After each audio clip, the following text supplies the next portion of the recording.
ও ক্রীড়া মন্ত্রণালয়ের উদ্যোগে সেন্টার অফ এক্সিলেন্স স্লোগানে বাংলাদেশে প্রথমবারের মতো নির্মিত হতে যাচ্ছে বাংলাদেশ স্পোর্টস ইনস্টিটিউট। যে অনিয়ম দুর্নীতিগুলো এতদিন হয়েছে সেগুলো প্রকাশ করতে হবে, যাতে বাংলাদেশ ক্রিকেট বোর্ডকে নতুনভাবে সাজানো যায়। শুধু ক্রিকেট বোর্ড না, বাফুফে সহ অন্যান্য যে ফেডারেশনগুলো আমাদের অধীনে আছে সবার ক্ষেত্রে আমাদের একই পরিকল্পনা।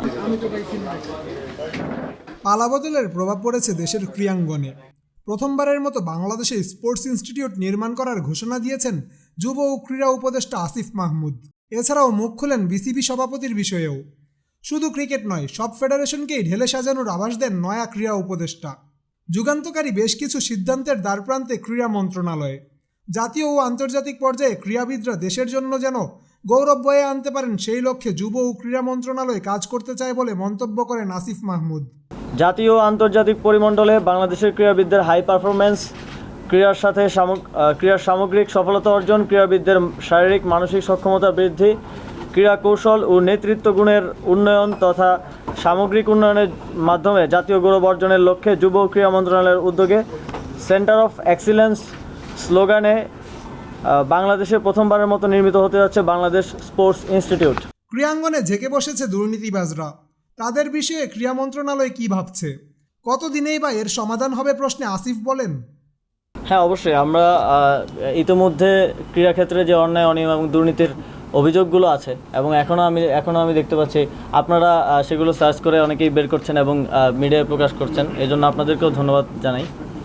এই বিষয়গুলোতে আমরা তদন্ত করব এবং যারা দায়ী তাদের বিরুদ্ধে ব্যবস্থা নেওয়া হবে এবং ভবিষ্যতে যাতে এরকম কোনো ঘটনা না ঘটে সেজন্য ইতিমধ্যে আমি বিসিবির সংশ্লিষ্ট এবং ক্রিকেট সংশ্লিষ্ট যাদের সাথেই কথা বলেছি যে যেই গঠনতন্ত্র আছে আমাদের প্রত্যেকটি ফেডারেশনের, সেই গঠনতন্ত্রগুলোও যাতে ডেমোক্রেটিক হয় এবং সেখানেও যাতে একনায়কতন্ত্র চর্চা করার সুযোগ না থাকে, সেভাবে সেগুলোকেও পুনর্গঠন করার আমাদের পরিকল্পনা আছে। ইনস্টিটিউটের মিশন ও ভিশন বাস্তবায়নের ক্ষেত্রে সম্ভাব্য অন্তর্ভুক্তিযোগ্য সেবাসমূহের মধ্যে রয়েছে খেলোয়াড় ও অ্যাথলিটদের পারফরমেন্স উন্নয়নে sports biomechanics unit, sports psychology unit, performance nutrition unit, sports leadership unit সহ performance innovation unit. High intensity গেমের ক্ষেত্রে ব্যক্তিগত পারফরমেন্স ও টিম পারফরমেন্স উন্নয়নে sports performance data unit, sports medicine unit, high performance care unit. Operational services আওতায় থাকবে physical conditioning unit, sports physiotherapy unit এবং tissue therapy unit. আন্তঃসংস্থা নেটওয়ার্ক ও কোলাবোরেশনে প্রাধান্য পাচ্ছে স্পোর্টসের জন্য জাতীয় এবং আন্তর্জাতিক পর্যায়ে পাবলিক প্রাইভেট একাডেমিয়া নেটওয়ার্ক স্থাপন। বিশেষায়িত শিক্ষা ও গবেষণা কার্যক্রমে যোগ হবে গুরুত্বপূর্ণ এবং সায়েন্টিফিক সব বিষয়, যার মধ্যে রয়েছে sports biomechanics, sports psychology, exercise physiology, sports medicine, sports science, PGD in sports science সহ আরও বিশেষায়িত কার্যক্রম।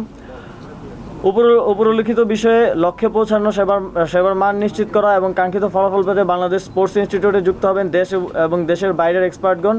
দ্রুততম সময়ে আমাদের এই প্রকল্প বাস্তবায়ন হবে এবং আমরা বিশ্বাস করি এদেশের ক্রীড়াঙ্গনে মানুষের জন্য আশীর্বাদ হয়ে আসবে Bangladesh sports institute centre of excellence.